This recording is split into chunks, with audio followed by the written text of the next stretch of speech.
Labas kolegos, ar jaučiate, kaip jau kvepia kalėdom? Josi bitė atkeliaus gruodžio 20 dieną kalėdinės mugės pavidalu.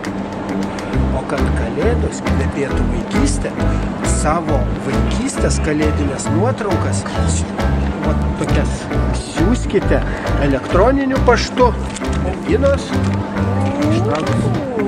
registracija@bitė.lt. O gruodžio 20 dieną, pačius fainiausius, mes jau tikrai pasveikinsim.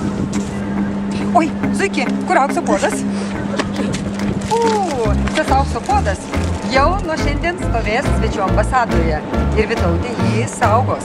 Bet jūs galite jį papildyti ir paversti tikrų auksinių puodų. Tenais galima, Zuiki, palaikyk, tenais galima mesti muzikinius sveikinimus. Bet tai šitie muzikiniai sveikinimai neturi būti tokiam formate, kad nelenda. Tiesiog parašykite, kokia daina jums patinka, koks atlikėjas ir svarbiausiai, kam jūs norite tą dainą nusiųsti. Jeigu nenorite siųsti muzikinio sveikinimo, siųskit popierinį. Juk norime, kad kalėdos būtų kuo smagesnės. Pasigaminkit kaukės. O jeigu nepasigaminsit, galėsim vietoje pasigaminti kartu. Valio, bet aš dar nepasakiau.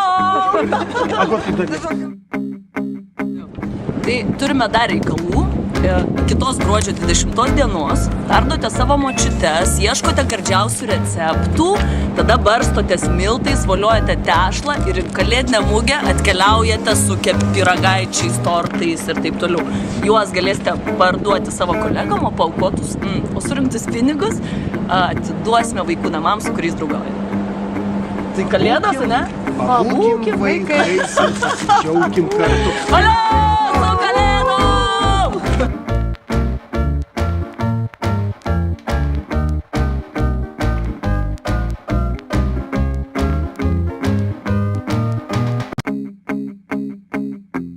Ne, žiūrėk čia, daina tokia valgės.